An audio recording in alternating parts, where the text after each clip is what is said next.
Hello, good morning, good afternoon, good evening, wherever you're joining from. Good to see everybody here. Nice to see everybody in the chat, and a huge welcome to all of our channel members. Thank you so much for all of your support. And I see a couple of new folks here as well. Jose from Florida, and I see Darius from Cincinnati. Welcome, thanks for joining. If you are new here, welcome. We are going to just chat about live streaming, ATEMs, YoloBoxes, whatever you want. If you have a question though, and you want to make sure that I see it, put a letter Q in front of your message, and then it puts it in a little queue for me to see later, and I won't lose track of it in the rest of the chat. So, hello. I like Clear Life Media. Thank you so much for the support. Got in from a broadcast at 6 a.m. I made sure I was awake in time to catch the weekly stream. Love the content and it helps so much. Don't thank you enough. Well, thank you. I appreciate it. Thank you very much.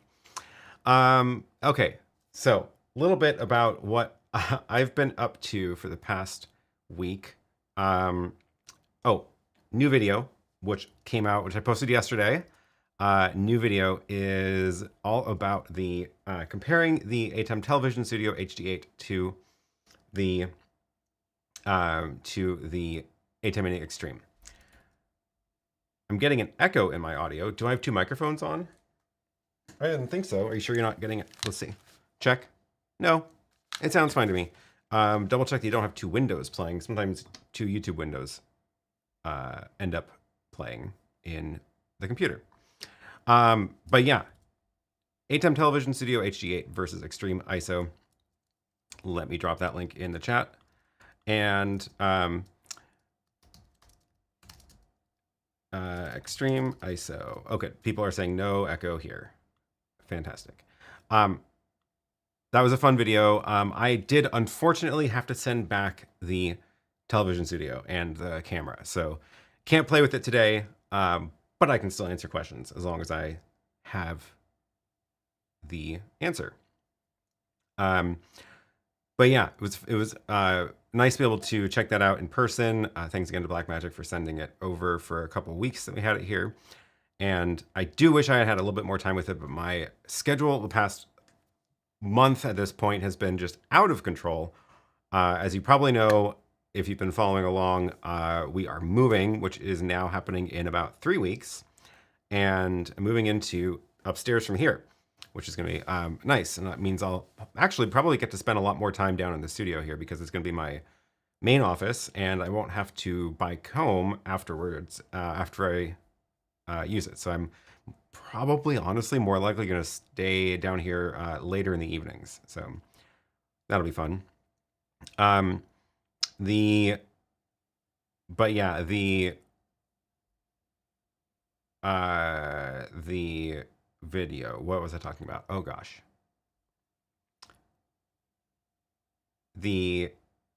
Totally, I lost my train of thought. Oh yeah, what I was working on this morning before the stream, which is why I was a little bit late and not coordinated here. I was working on replacing the outlets of the kitchen that we're moving into upstairs. A couple weeks ago, I did the whole paint on it, and we got the countertop installed on Friday. I swear, I'm sorry, this channel is turning into a remodeling channel.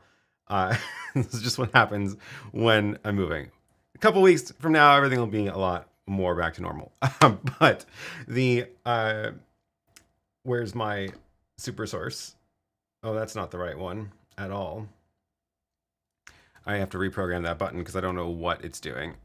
It's a little bit chaos. Okay, let me reprogram this live, because you know, nothing like starting the day with a little live demo.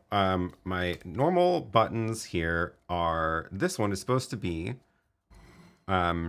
it's supposed to be a super source layout with my iPad, which I usually share wirelessly through the Apple TV, and then it also crops it a little bit so it's not 16:9.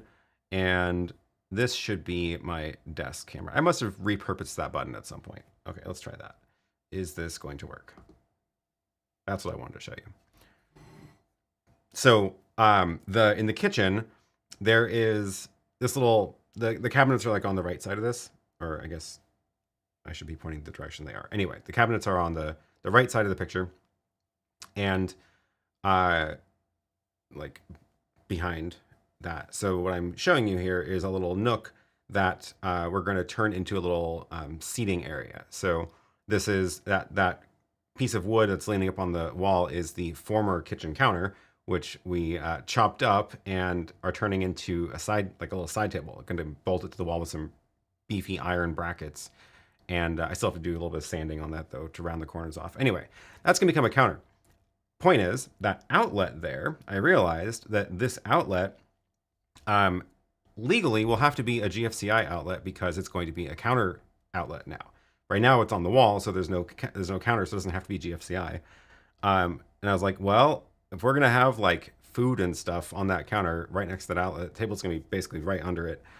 Should probably be GFCI. So I went and I got some fancy GFCI outlets, which are have USB. I didn't know that was a thing, but I was like, somebody must make this now. And sure enough, you can get GFCI outlets with a USB port on them. So I busted that open and realized that unfortunately the outlets are wired for individually. So see how they're all like bunched together, and then each outlet has its own little wire coming from the mains, which is not how you do daisy chained GFCI. Because if you have more than one outlet on a line, then you have to have the downstream ones off of the other side of the GFCI ports. So I had to fix that. But now this is what it looks like. So the mains from the wall goes into the GFCI outlet, which then feeds the other outlet, and both have USB ports. So now it's all pretty. And brand new outlets, GFCI protected, and 4 USB ports at the table. So I'm excited.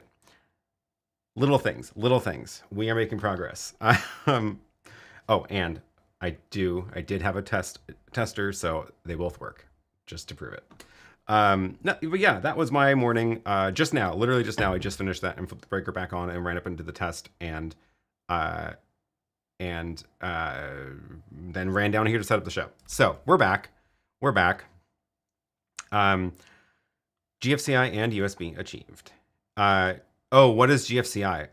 Right, I forgot this is like a US thing. So it's a ground fault circuit interrupter. I think that's what it's called. Anyway, it's basically meant to trip if it detects voltage that is going improperly through the outlet. So normally, like the breaker will trip only if it's drawing too much power. But there's another way that you can have things get messed up, which is if there's like a short, but it's not directly shorting across the hot and the neutral. So usually you do this in kitchens or near water. So if there's an outlet near a bathroom, like bathroom sink or kitchen counters, things like that. So it's just another safety mechanism. And in the US, the code is that kitchen counter outlets all have to be GFCI protected. Outdoor ones have to, and bathroom outlets as well. So I realized that will become a counter outlet, and I needed to fix it, and took the opportunity to add USBs. So, yeah, fun. Okay, let's get back to live streaming. Let's get back to the live streaming topics, because I should just share that on the House Files channel. That could be a whole video, frankly. I should just do that before I leave. Yeah, cool. I'm leaving this week for a work trip again, another OAuth meeting over the week. So trying to get stuff wrapped up here before I go. Okay. Let's take a look at the chat and see what's going on in here. Nils says, hi chat, I see new video switcher in our future, maybe 2. Yeah. So Nils is watching the behind the scenes stream right now, where you are seeing the room shot like this, and astute viewers may notice there are a couple of new boxes in here that aren't normally here, which will be a lot of fun. I have not had a chance to play with them yet, but they are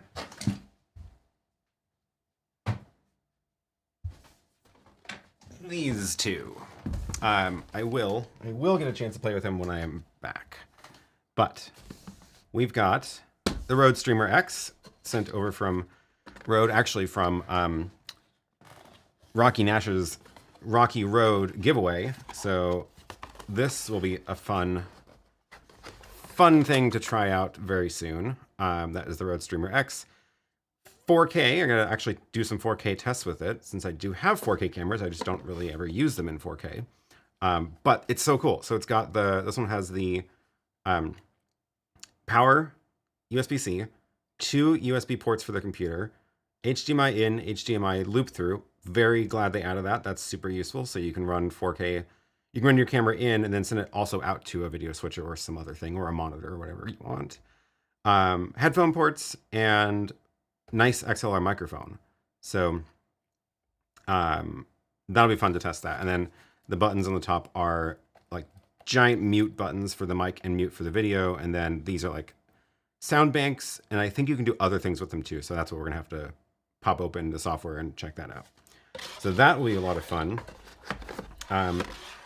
It'll be one of the first things I do when I get back. And then the other fun thing is this interesting new switcher. So this was I actually met them at NAB and they were working on this and it was still not quite live yet. First thing I have to do when I open this up actually is update the firmware, because they were literally still working on the firmware as they were sending this over. But this is a 4-input video switcher in the very similar form factor as an ATEM Mini, with a couple of really nice looking improvements, frankly. So it's like, it almost seems like they took all of the suggestions that everyone has been giving Blackmagic and then built a new switcher out of it.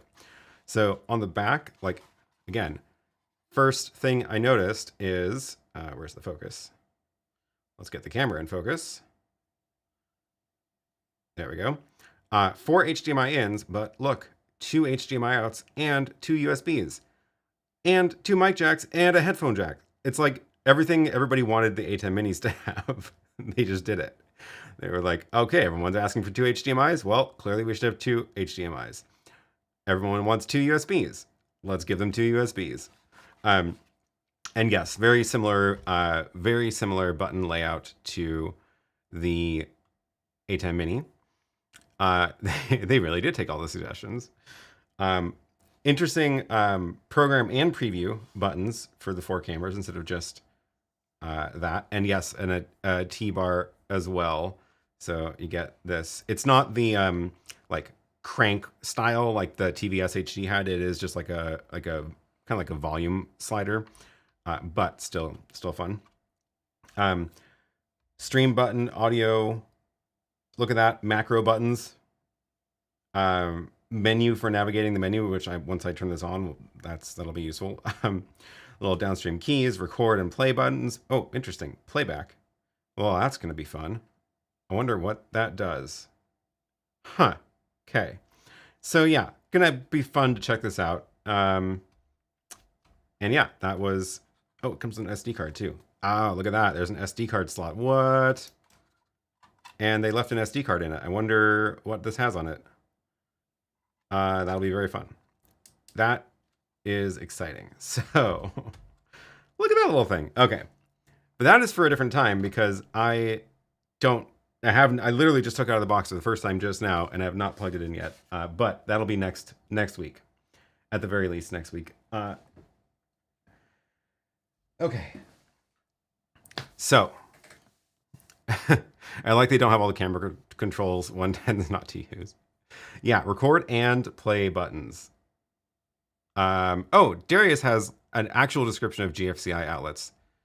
Thank you. GFCI detects a difference in current between hot and neutral. This means it's either shedding to the ground or through your body into the floor. Oh, that makes sense. So if there's a difference in the current between hot and neutral, which normally they should match because it means that all the electricity is going into the device that's being powered. So if there's a difference, then something is wrong. And either it's shorted to ground or it's shorted through you. So yeah, safety. Oh, K-Wall Comedy says, I want a backpack from Rocky Nash. Hopefully it's on the way. It should be. All of the all of the prizes were just shipped out. That just arrived like yesterday, so it should be very close on the way now.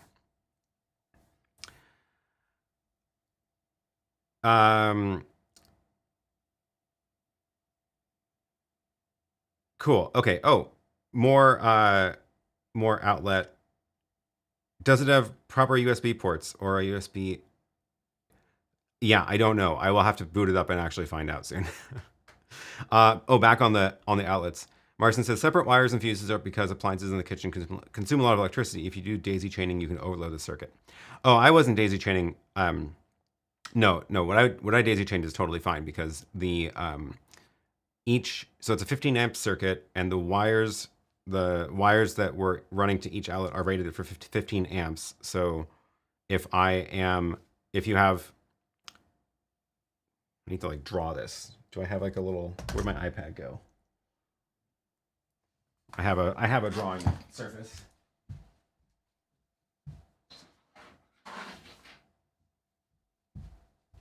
Let's see how well this works. Where's the little button? So this is, so if you have the from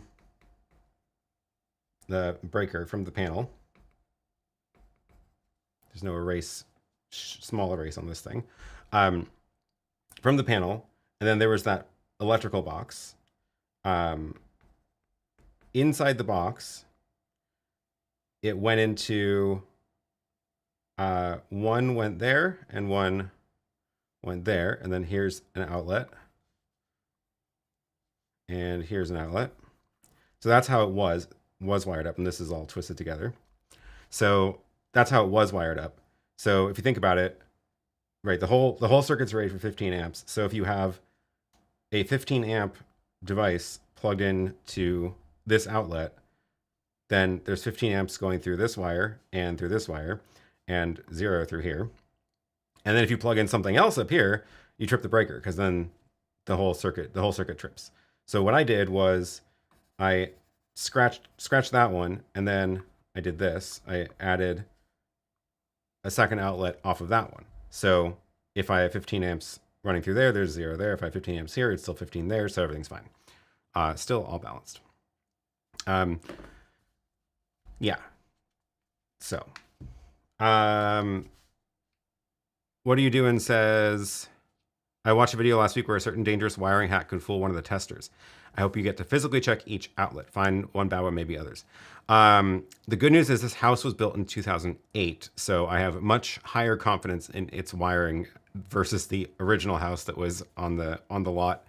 And it seems like everything is done pretty well. The only weird thing was do I have a photo of the kitchen?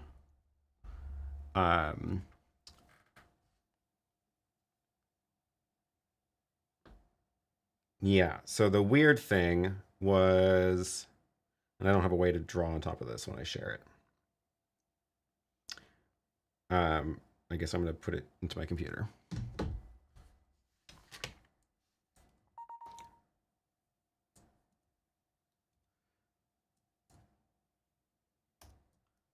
So, oh, there we go. This is the kitchen, and if you look at, so see how there's outlets over there? It turns out the way this is wired is, let me get a little pen.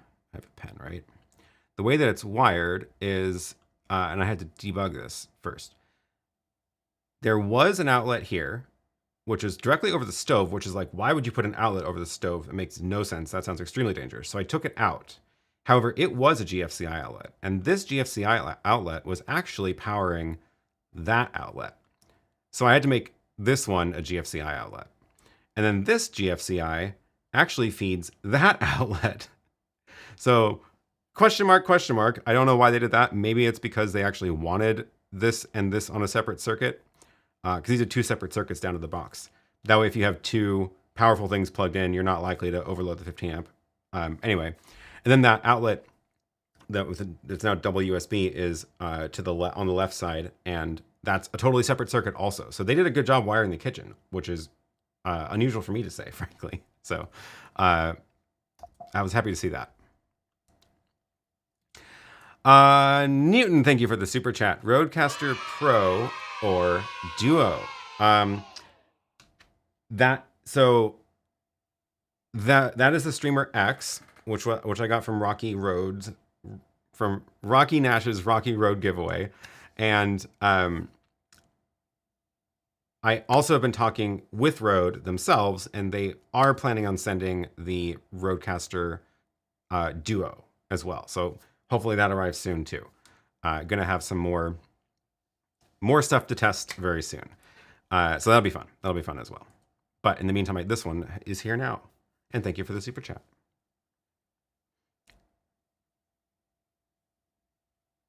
The other house was built when electricity wasn't really a thing. That is a very good point. It is very true. Oh my gosh. Okay. I'm so far behind in the chat. Let me catch up.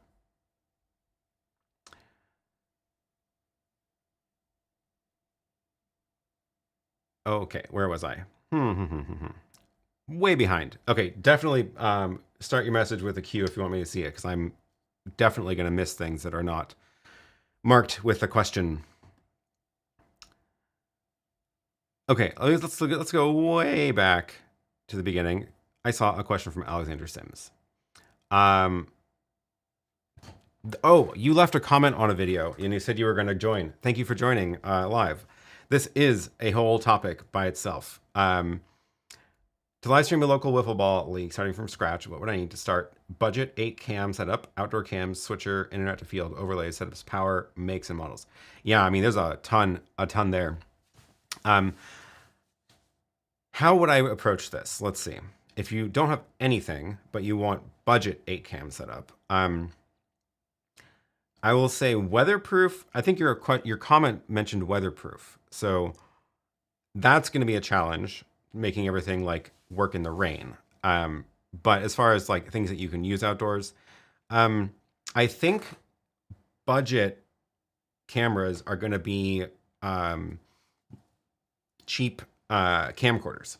They're not going to be the best quality, but that's definitely the cheapest way to do it. So because you can get like camcorders for like $200 or $300, and the nice thing about those is they have decent zoom lenses usually, but if you want to go to the mirrorless, then you're going to look at least $500 or $600 as a baseline, and that's just with a kit lens, and you want to get a separate lens that has more zoom probably. So budget camcorders, the nice thing is that they usually expect to be used outdoors, not like in the rain, but you know, camcorder manufacturers like know people are going to use them outdoors, so that's fine.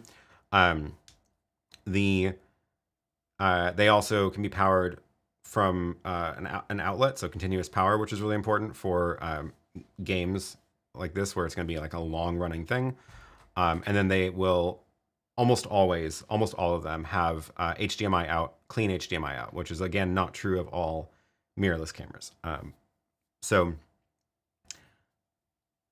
that's probably where I would start. Paul has a good point. To start with any multi-cam stream setup, I'd say start with a 3-camera setup. Yeah, 8 is a lot to start with, and I probably would scale down a little bit when you're starting out. The other problem with 8 cameras is if you actually want 8 cameras and graphics, you need a more than 8 input switcher. So that actually is no longer budget at all. So you're going to jump into, because the ATEM Mini Extreme has 8 inputs, right? And if you're using 1 for graphics or 2 for graphics, then you only have 6 cameras left. So if you actually want 8 cams and graphics, you're going to need something a bit beyond that, or you do more stuff in software like ATEM Mini Extreme feeding into vMix, where the Extreme is doing your camera switching, but vMix is doing graphics. Here's what I would say. Oh yeah, Paul also has a good point. It also depends on if there's people manning the cameras. Do you have a crew helping with cameras, or are you doing this all yourself? So when I was doing conference videos, which is definitely not like sports, but I would usually have 3 cameras, and usually 2 would be fixed. Be like one in the back of the room, one one other. Actually, sometimes it's just 2 cameras even. One in the back of the room fixed, and then one next to me that I would move around and zoom in. No crew, static cameras. So I would recommend having at least one camera that you can move around yourself, just to be able to reframe it. At least have it close by, even if it's like stationary most of the time. But the I would say start small and slowly grow. Don't try to just. I would not approach this as trying to buy everything all at once and assuming it's just all going to work and you're going to have no trouble with it. Because that is a kind of a complicated production that you're talking about. So I would say start with 2 or 3 cameras, use something simple for graphics, get used to that, and then figure out what's the next problem you have and then try to solve that problem. So if we're scaling down from 8 cameras, then I guess it also depends on how much you want to use a computer with this, or do you want it to be totally no computer involved in the production? Part of that will depend on how much advanced prep you can do. So if you can do 0 advanced planning, like something you're just getting thrown into something and you have to start like putting players' names on the screens or that kind of stuff, and you don't know them ahead of time, a computer is useful for that because it'll help you make the graphics on the fly. But I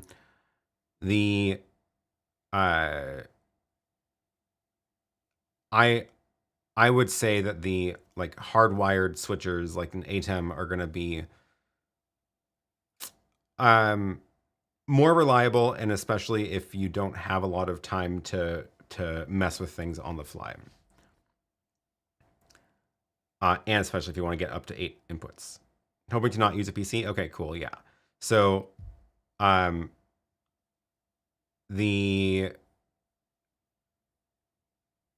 yeah, good. Also good question from Stop and Think. Appropriate name for the question. What are your audio requirements? That is another huge thing for sure. So are you trying to get audio from an announcer booth? Do you just need ambient audio of the field? Are you going to do interviews with people? Because that's going to also open up a whole can of worms in terms of, are you do you need an audio mixing board, or are you just going to do one microphone from one camera? So this is why it's like a whole video topic right here. So there's not an easy answer, I guess. Oh, another good tip. The where was that? Low cost. Oops. Well, has someone created a way to convert? Oh, that's an actual question. Let me get back to that in a second. I meant to click this one. There are some low cost PTZ cameras that are around $500. Oh, I haven't seen $500 ones. That's interesting. Might be useful as well. So yeah, PTZ cameras are another way to go for sure. I still haven't really ever used one, but if you want to be able to remotely control the camera and like change where it's pointing, definitely take a look at that as well. But it also means you're going to have another controller next to you. So shotgun mic for the field that's continuous in the background. So that's at least easy. What I would do.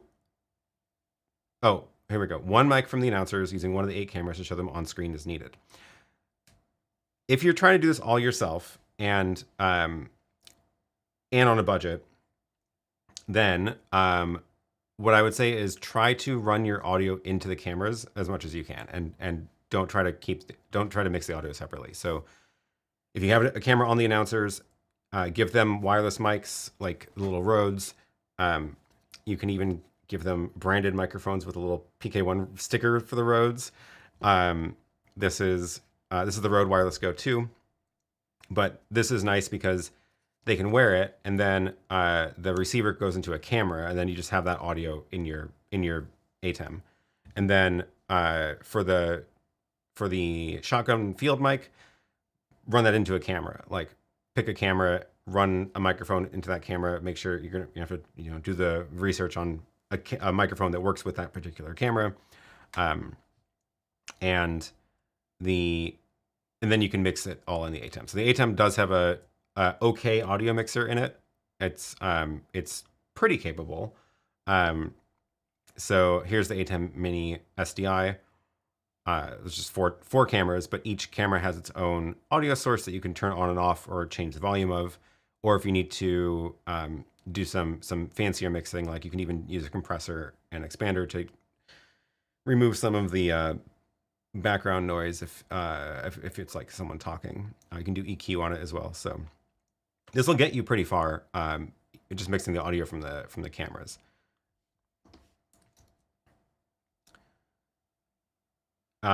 Cool. Oh yes, and this is a great point. Most of us enjoy checking out others' setups. So if you can do a video tour once you've done a successful stream, I'd watch.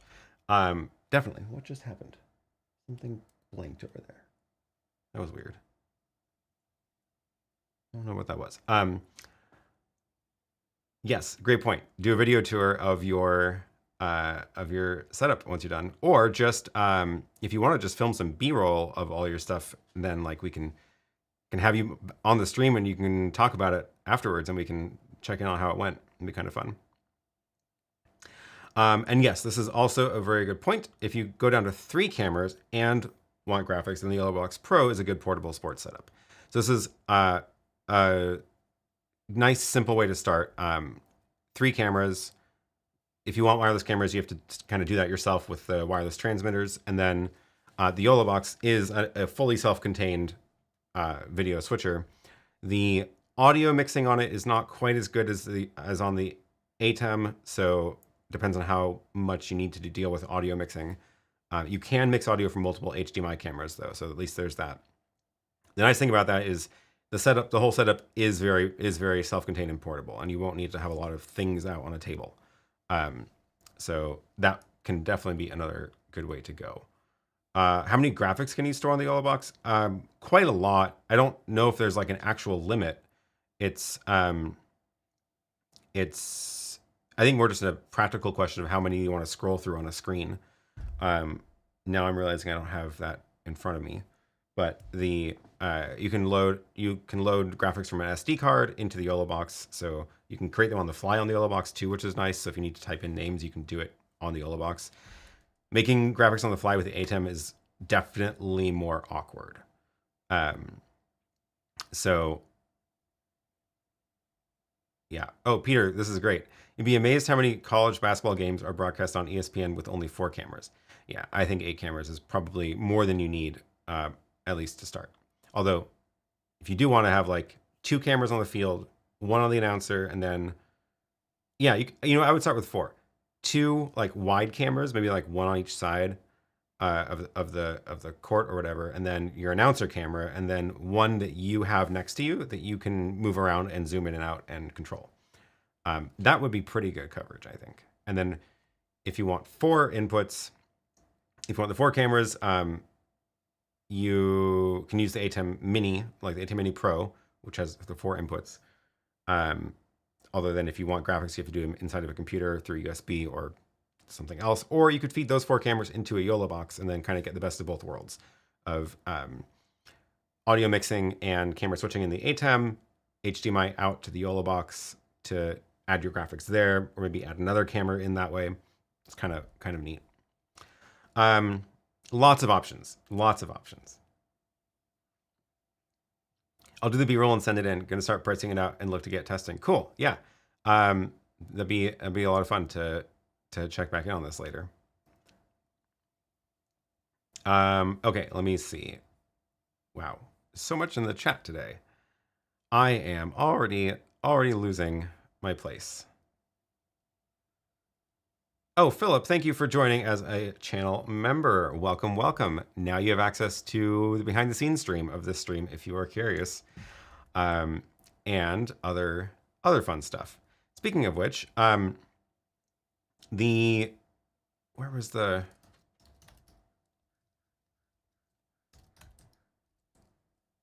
Yes, speaking of, on Monday, I did a members live stream of the bike ride again. And that was our Fancy Mondays bike ride where we dress up fancy and ride bikes. And this time the weather was fantastic. And the weather was very good. I was wearing a very shiny, shiny pink jacket and went across the awesome bridge, the pedestrian-only bridge, and went down to the little beach in Portland. And I live streamed the whole ride, and it worked really well. I was using the YoloBox for that. Let me see if I can pull up. I did do a little behind-the-scenes tour of the ride at the beginning. So let's kill the audio on that. Let's see if I can find the little, there it is. Find a little tour. So this was the rig that I was using. Let's see if I have a better shot. There we go. The camera I'm using to film this is actually the rear GoPro that I pulled off of the clamp and then just was waving around. So that's the GoPro 7. So the quality is not the best, but it's okay. And that's the YoloBox in the little cage that lets me clamp it onto the bike. So that's all, should be all linked below this video. So that was 3 cameras. I had the HDMI front GoPro 10, Insta360 link, which is the PTZ that was tracking my face. And then there's a wire that runs along the bike to the back of the bike for the rear camera, which is the one I'm holding to show you this. So it's clamped to the handlebars in 2 places. That goes into that cheese bar that's bolted to the PK1 cage. And then you can kind of see it's just like, that's it. It's just kind of floating there. So that's how that's attached. And then DJI mic for audio running into the analog input of the YoloBox,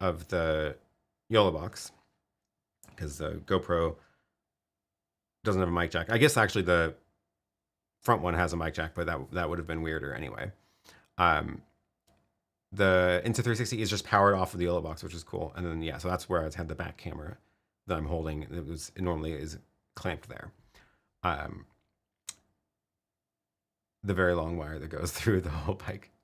So that was the rig. And then, let's see. That's the Insta360 link, which looks surprisingly good for just the little USB webcam. It did really well. And notice how it's like following me as I'm moving around, which is just really cool. Now you can see the back camera in place.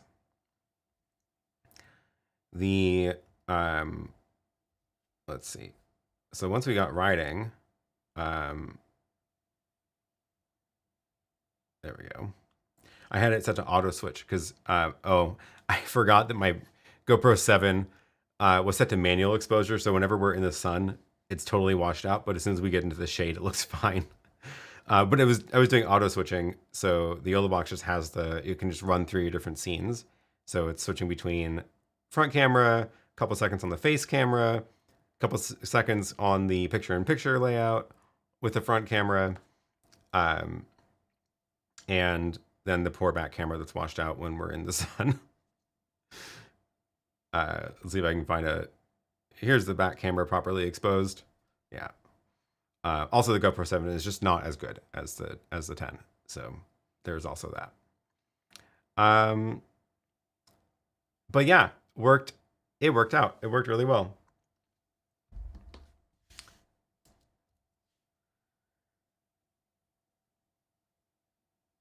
Can you stream and record from the bike to compare quality? Oh yeah, good idea. I didn't record that, but I should have. That would be a good idea. I was using the bonding, and I use that in quotes because I only gave it 1 SIM card, but enabling the bonding VPN, even with 1 SIM, seems to work better than not. So, yeah.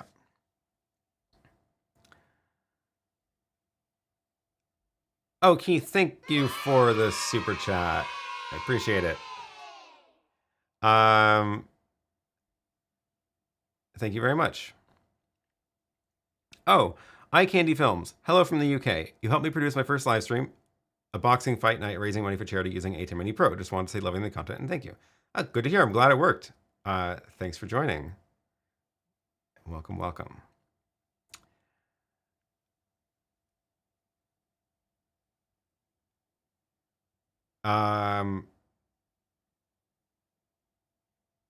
Cool. Okay. Oh, Darius must be an electrician. Field use terminology for what you're explaining is that the outlets were pigtailed, but GFCI requires removing the pigtail to protect both outlets. Well, hopefully I did it right.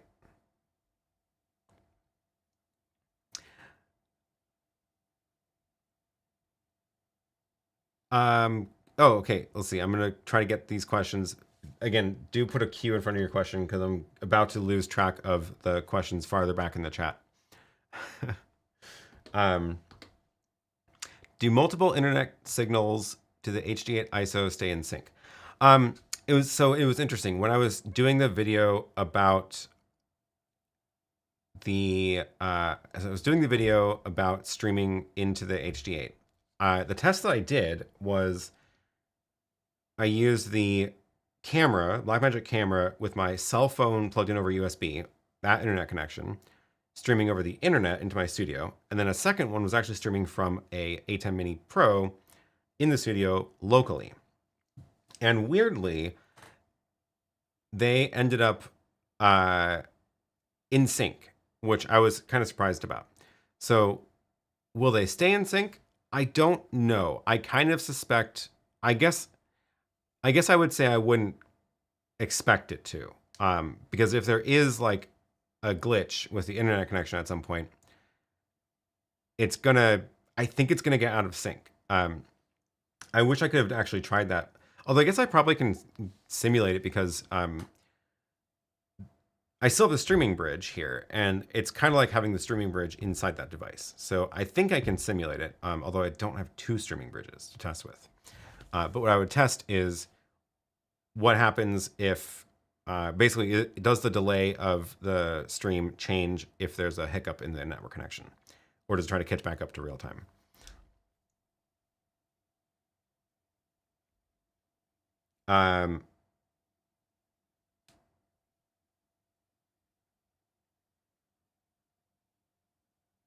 Outlet over the stove for a microwave. There's nowhere to put a microwave over the stove, and it's literally right next to the stove. It doesn't make any sense. I think maybe they didn't know where the stove was going to be when they did the outlet runs. Maybe that's what it was. Noel says, last week I was contracted by a live stream company for an interview with the governor. They sent me an Epiphan Pearl Nano that was controlled from Germany. I just sent them the feed.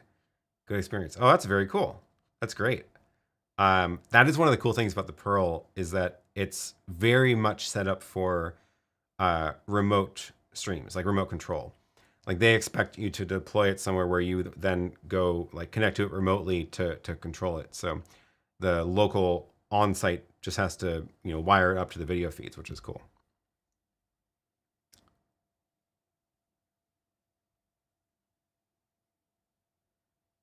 Oh yes, David had a question. Someone created a way to convert USB cameras to HDMI or SDI. Yeah, I actually did a video on that exact thing relatively recently. Where is it? I guess it wasn't that recent. Was it before NAB or after NAB? Maybe it was before, which means time is flying by.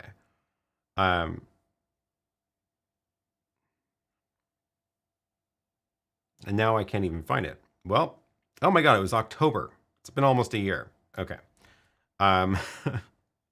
USB to HDMI converter. So it's this. There's this new device that is sold both as OBSBot and also RGB Link. RGB Link is the actual manufacturer of it. They gave it to OBSBot with their logo, so you can find it either way. And it is essentially a little computer that all it does is take a USB webcam and then output HDMI. It's great. It works well, and it's nice, definitely nicer than like making one out of a Raspberry Pi, which is just not going to be a good experience.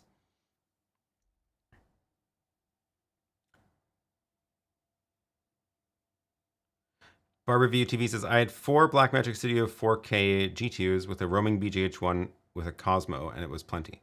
Oh, cool. So 5 camera setup. That's solid. DJI mic or wireless Go 2 for the ATEM Mini Extreme ISO. Both are good. I think yeah, I mean, honestly, both of them are good. I don't know if there's like, what would be the main difference? Because they both have recording in the mic capsules. They both have 2 channels. I don't even know what the difference is anymore. They sound slightly different, but not like hugely. Yeah. Grant says, we cobbled together a wireless cam rig with some gear we had for a recent gig. We liked it and want to invest in building a proper one. Do you have a recommendation on a camera to use for this? For a wireless camera rig. Let me think. Is there anything in particular I would say regarding a wireless camera differently from a wired camera?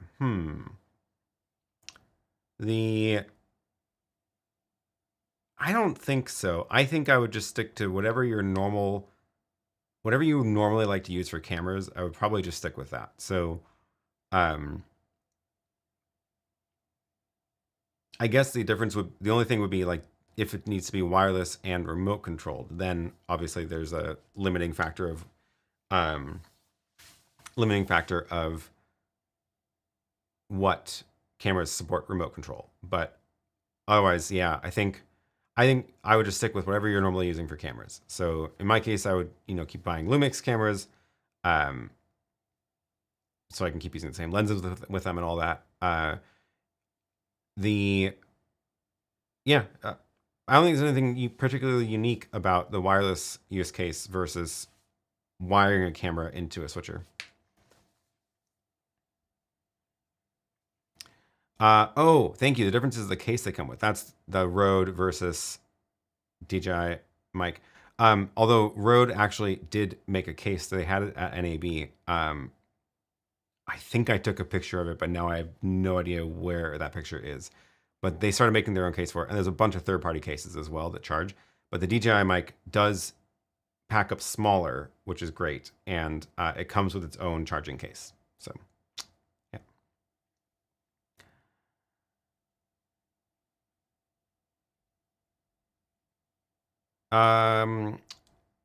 Question. ATEM software control app is not opening up on Windows 11 after downloading new. Ooh, that's not good. I don't think there's a whole lot I can say about this, except because I don't really use Windows. I did update my Windows computer to Windows 11, but I don't think I've opened the ATEM software control since then. I don't really use the ATEM on Windows. But I would say contact Blackmagic support and tell them that, because if it's happening for everybody, the more emails they get about the same problem, the better, because it makes it more obvious that it's a real problem. I wonder if Blackmagic embeds timecode in their version of RTMP. Could be. It could be. They do embed an awful lot of stuff in their RTMP, because like they send the camera control back up and things like that. So definitely could be. Any thoughts or insights as to what YoloLive are busy with these days? Any new hardware coming? ISO recording is badly missing. It's true. That's the main downside with the YoloBoxes, is missing the ISO recording. They have been quite busy with software updates still. So they actually just published a update to the original YoloBox, which I thought they had like given up on it essentially. But they did just publish an update to the original, which is adds, I think, if not every, it's very close to all the features of the YoloBox Pro. So that is really cool. And I know that was a ton of work for them, because they release these updates like for the different products in cycle. So it looks like their dev team like works on one at a time. I don't know what else we might see from them. I don't know what new hardware I would even like want to see. Maybe something with more inputs, but 3 is a lot already. It's actually 4 because you can do a USB camera also. Yeah, I don't know. I use Windows 11 and have not had issues. Okay, that's good to know. At least it's not completely broken. NAB, that's old news. We're looking out for IBC. Yeah, I did book my ticket for that, by the way. So if you are going to IBC, I will see you there. Don't have much of a plan in terms of not. I know Photo Joseph is hopefully coming. Last I talked to him, he was planning on coming. He's been in the middle of this move too, so everything's chaos over there. But I'm hoping we can do the same like thing where we make all the short videos from booth interviews again. So we'll see. If I don't end up doing that with him, I'll try to do it myself somehow. And but yeah, if you are coming, I will see you there. That'll be fun. All that on 16-inch wheels. Yeah, that little bike can haul an awful lot. That is, that's my little Brompton with very small wheels. And I added the front, I made the front wheel electric. So I got an electric wheel with a battery pack, and now it's an electric Brompton, and it's great. It's fantastic. Okay. Did I catch up? Oh, stop and think. Thank you for the super chat. I appreciate it very much. Okay. What are we doing? What are we doing? I have... Oh, somebody wanted to know what I was using to draw on. This thing. This is like... Let me see if I can find it. I don't even know... I got this just to like take notes during meetings and stuff. It's kind of cool. Ah, here it is. It's just a random. Oh, the link I bought it from is dead. Yeah. It's an LCD tablet, but it's like $20 or less. Let's see. Here's one that still works. They are. I don't know really. I don't really understand like how it works, but the what it does is it's just like it's not battery powered. Like this works without batteries, but there's a battery in it, and then there's a button on the back that you press to clear it, and that takes power. But it's like the pressure just sets the pixels, and then you have to like reset it. So there's no like, it's super thin. It's like thin as a sheet of paper almost, well, stack of paper. But it doesn't like do anything. There's no like memory. There's no operating system. There's no save it.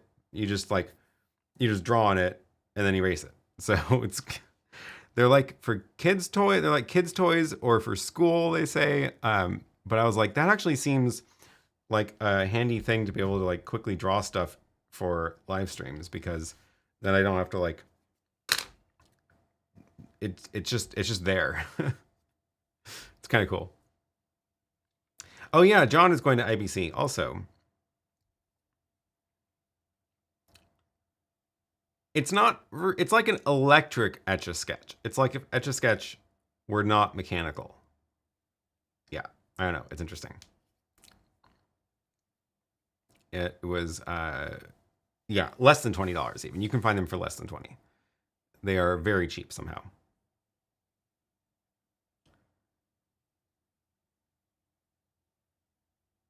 Oops. I didn't copy the Amazon link, apparently. How did I not copy the Amazon link? I just pasted YouTube. Copy. Try this again. LCD tablet. There we go. I don't even think it's an ESP32. Because it literally doesn't have, like, you can take the battery out and you can still draw on it. Oh, there's a screw. Otherwise, I would take it out right now. But it's like this tiny little coin cell battery, and you can still draw on it without the battery. And so it's literally, it's just like actual mechanics of pressure changing the crystals, but then it needs power to reset. I don't know. It's cool. It's weird.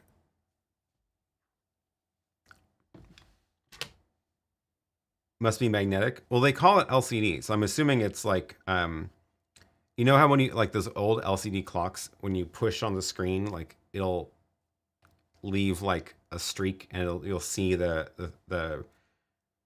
it's because LCD crystals are like, you know, rotated, and the power can, you apply power and then they'll get into position or flip back. So I think it's like physically moving the crystals when you push, and then it can snap it back into place with power. I don't know. Someone probably has a good video explaining how that actually works, but it's just nice and cheap. Barbie's theme outfit. I should wear that coat today. We're actually going to go see the Barbie movie this afternoon, so I should probably wear my sparkly jacket to the movie theater. Seems appropriate. Oh, MT, you'll be there on Saturday as well. Awesome. Very good. Well, I get a chance to say hi in person then. Okay. What is going on? I think... close that. Don't know what that was. What's happening? Any other questions? I think I caught up to all the questions, and if I didn't, I've definitely lost track of them, so sorry. Let's do a contest for best setup of the week. That'd be kind of fun. Maybe of the month. I don't know if I can get everyone to coordinate within a week, because sometimes people have to go like somewhere or have to make the setup for an event or whatever. But that'd be kind of fun. Contest for best setup. Maybe we can do that in, I guess August is probably not the month to do that, since all of Europe goes on vacation in August. Maybe in September, once things are starting back up again and like school starts, we can do a September contest. It'd be kind of fun. You know, the meeting gets serious when Eric breaks down his Etch-a-Sketch. Yeah, yeah.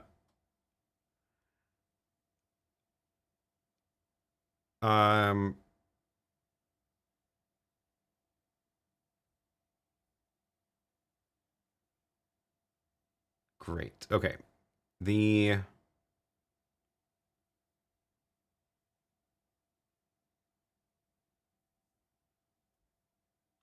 Yeah, this past year, product releases aren't as hard and fast as they were from 2019 to 2021. I know, I've been thinking about that. Definitely a lot less, it feels like less stuff has come out, especially from Blackmagic. They have been making new products. It's just that they're not like the ATEM Mini was just a leaps and bounds different from everything else they had done before. And I feel like we haven't had that level of a jump again. So looking at the OC switcher, I think Blackmagic's design software might be light years ahead of the OC. I'm really curious to find out, because actually one of the things that they mentioned specifically on the package for that switcher is that you don't need a computer to control it. And again, that's one of the complaints people have about Blackmagic, so I think it makes sense they took that into consideration. But that's that little menu button on it. You can actually navigate the entire menu from the device, and you don't need to connect a computer. So, yeah.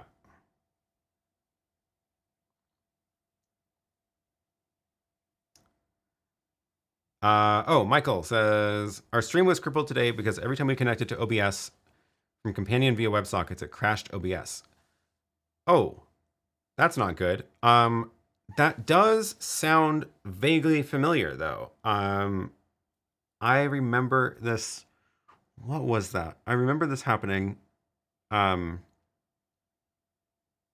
was a particular version incompatibility between the two. I don't think I'm using OBS 29 right now. Let me see. I am using... Oh, I'm on 27.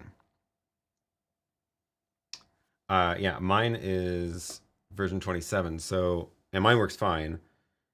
I did update one of my computers to 29, but I don't think I used Companion with it. So try downgrading, downgraded version, because it's very possible that something changed in it and Companion is not compatible right now. Although also what version of Companion, because they just released 3 finally. So that's another thing to double check.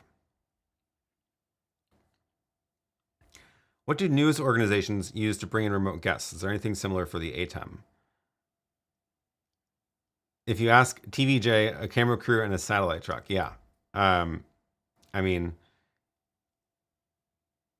that's the oh, Nils says Zoom, Teams, Skype, like the rest of us. Yeah, it depends. If you're talking about like on-site stuff, yeah, often they'll you know, send a crew out somewhere and then do satellite feedback, which is why you get that weird delay. But no, I've seen plenty of like legit news organizations using Zoom and Teams and Skype, and you can often tell with Skype they actually have to put the Skype logo or mention Skype. That's part of the licensing of using Skype for TV. So you'll see that on TV quite often. You'll see the Skype logo or hear them say like, and so is joining us over Skype. There is a version of Skype that is like broadcast version, and there's like a hardware box that you can buy. There's like 2 companies that make it. A hardware box that you can buy that has HDMI outs for each individual guest. The good news is that way of doing things has now gotten a lot easier from a lot more different people over the last couple of years. So Zoom has Zoom ISO, where you get the ISO feeds from each guest. Teams has an integration with that as well now too. I think Teams is over NDI. You can also do Zoom over NDI if you want to.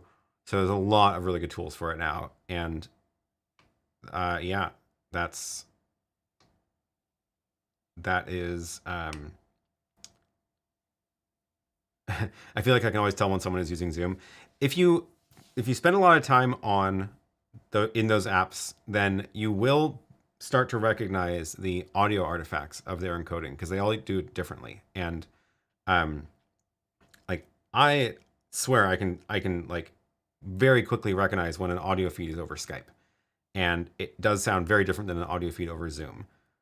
And you'll also notice the video artifacts are different depending on the platform they're using. So it's kind of fun to try to guess. Zoom Rooms on PC as well. Yeah, that's right. That's right. Oh, Michael says, is Companion 3 safe to move to as far as functionality, or do some things not work? I haven't installed it in a couple of months. So the last time I installed it, it was way not ready yet. A lot of things were missing. I think things are mostly back to normal in terms of the most like common modules, but there are still some modules that are not updated. So depends on how many things you have connected.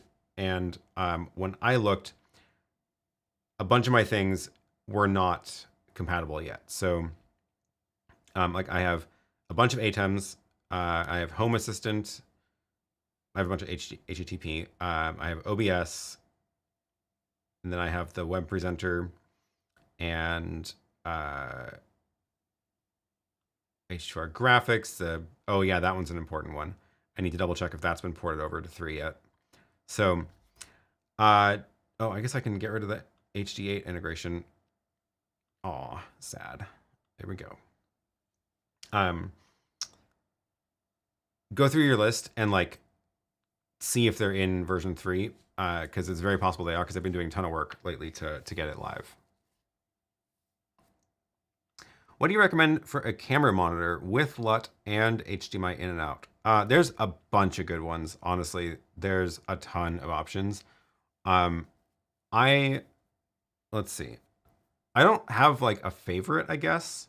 The Blackmagics are nice because they are also a recorder, but they're kind of expensive. If you just need a monitor, then there's cheaper ones for sure. Let's see. Oh, I got that one at NAB, which was port keys. And that one, the cool thing about that one is it can also control the camera. So it's a touch interface that can actually navigate the camera menu depending on the camera you have. It works with a bunch of cameras though. This one, so that was kind of cool. And then but yeah, there's a ton of good options, honestly. One of my favorite monitors, not necessarily for camera monitors though, is the LILLIPUT 10-inch, and I like that one because it has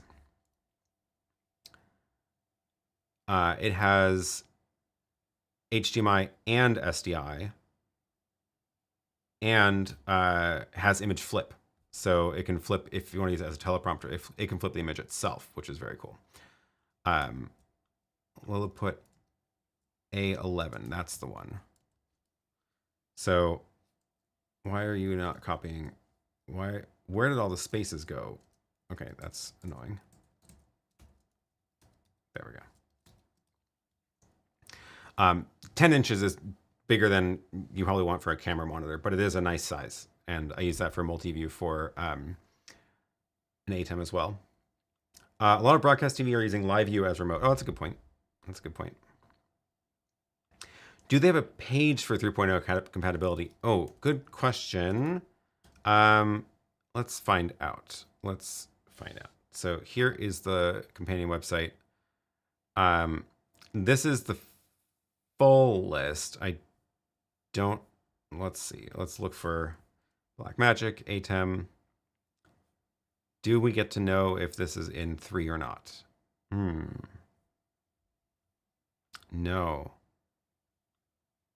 I don't know. Oh man, I don't know how, what's the right way to find version 3 modules? Maybe once you log in?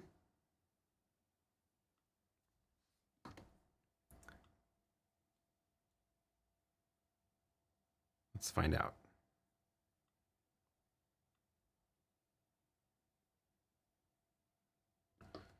There's companion.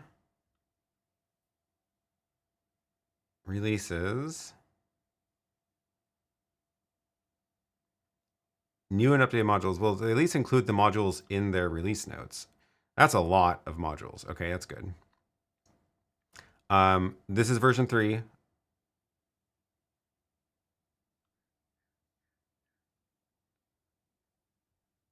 That's a good sign. That's a good sign. I don't know where to find the complete list though.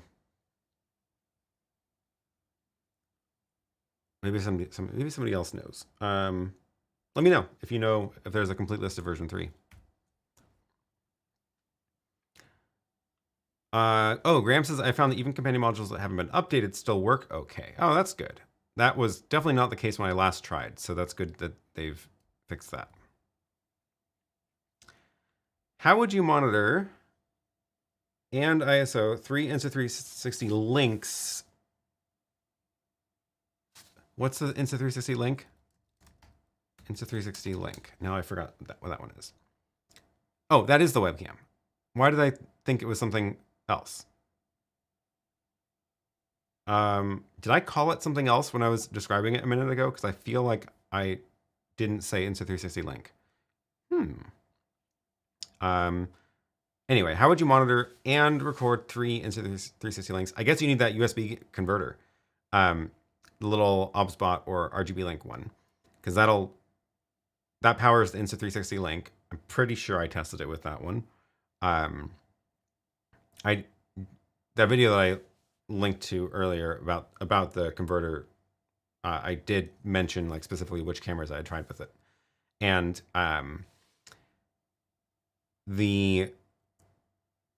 but yeah, grab the little USB to HDMI converters, feed that into the ATEM, and then you're good. Should work fine. This is kind of the problem though, is that like that little box is like $150 or $180 or something. So it's not like outrageous, and it does work well, but it is a chunk of change, especially compared to the webcams that you're plugging in, which are going to cost about the same. So you better really need the PTZ feature of the Insta360 in order to justify that purchase. Oh, thank you, Nils. Good point. OC not only makes that switcher, but also a couple of bright monitors with LUTs. That's right. They do have a bunch of monitors as well. Morris says, ATEM control on the iPad seems to be a dream come true, but Blackmagic doesn't seem to be going that direction. Any third-party apps solutions exist? Absolutely. There is a fantastic iPad app called Mix Effect, which the website is mixeffect.app. It's a third-party solution. It is absolutely fantastic, and it works on iPhone and iPad. There is a trial, so you can there's a free version that has limited support, and the pro version has the full support. And there's a trial, so you can test it out before you buy it. It can do a lot. It can do everything that the Blackmagic software control can do and more. It has a couple of like unique things about it. Super source controls. So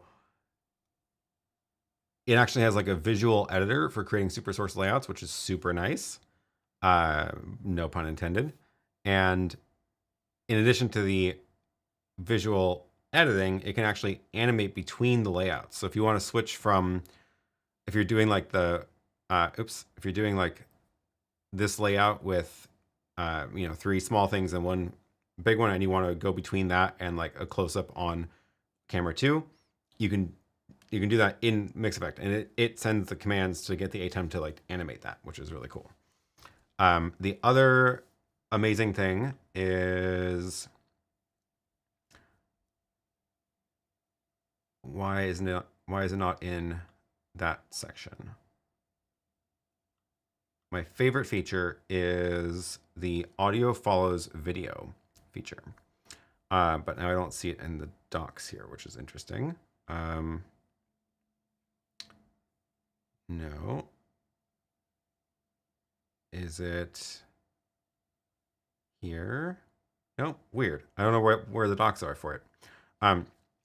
Anyway, what it does is it will monitor the audio from each camera input, and then you can actually make it control the switcher. So if I use this a ton for the podcast, the House Files podcast, where I have the Mix Effect app choosing which of the 2 close-up cameras to switch between, or the wide shot. And it makes recording a video podcast so easy because it's just all auto switched, and I don't have to go back and edit at all, really. So it's great. Huge fan of that app.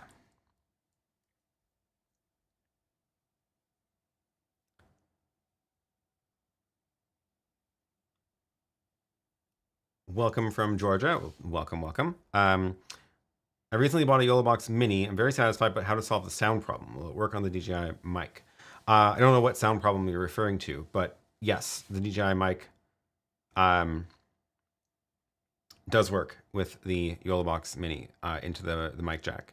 I have noticed that the sound level is not as loud as it is when I run it into an ATEM. I don't know why, but it's okay. It's fine.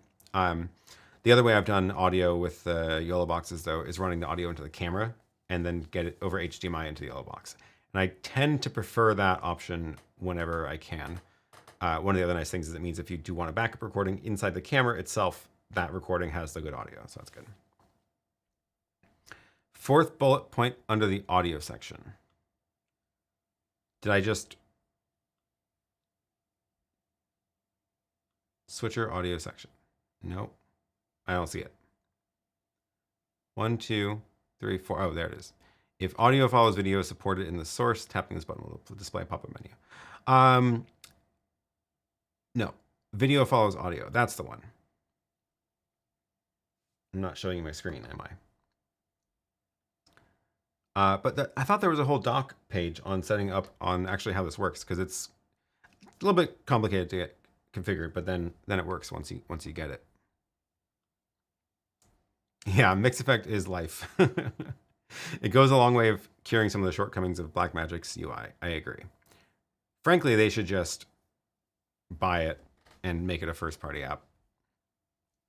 I don't know how Adam would feel about that, but it is about as I don't know what you could do to make it feel more like a Blackmagic app. Like, it is exactly what you would want out of a Blackmagic iPad app. So, yeah. Ages ago, I used the app called Strata, and that one did not feel like a Blackmagic app. It felt like a third-party app, and it was much more limiting. They had two different versions. One was for switching, but it only had like the basic switching controls.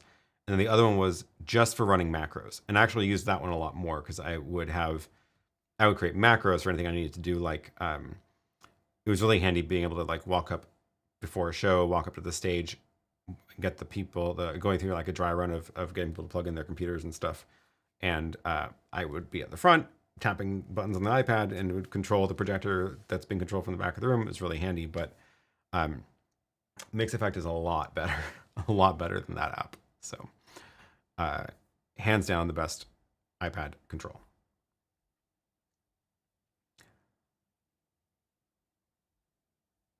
All right. We've been going for over an hour. I should probably wrap this up anyway. Oh, that is what I meant. The sound will be very low. Okay, so you can change the gain in the YoloBox, crank that up, and then do remember that the DJI mic does have output settings as well. So make sure that's set appropriately. But I have had better luck running the DJI mic into a camera that goes into the YoloBox, and then I haven't had those same issues. Cool. All right, I think we're gonna wrap this up. Thanks for all the questions. Thanks for the super chats, and thanks to all the channel members for being a member. This week, probably not going to see much of me since I will be down in San Francisco for a conference. But we'll be back next week to continue chatting about things, and maybe I'll have the new OC switcher or the Rode Streamer X wired up then. We can play around with those and take a look around. And otherwise, thank you all for joining. Thanks to all of the channel members for your continued support.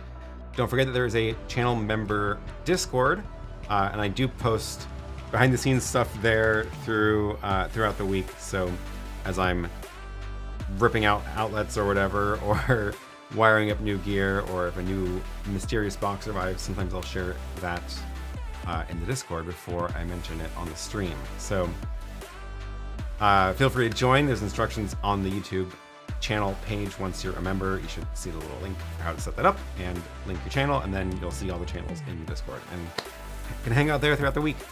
But yes, I will be in San Francisco, busy with talking about OAuth things and working on that side of things for this week. So then I come back and have to pack a bunch of stuff over the weekend. And basically just the next 3 weeks of my life is just gonna be packing, and that's all I can think about. So sorry if I seem a little distracted. Been so much to do to move in, and we're getting very close. But yeah, more updates on Discord behind the scenes. So see you there, and have a great rest of the week. Bye.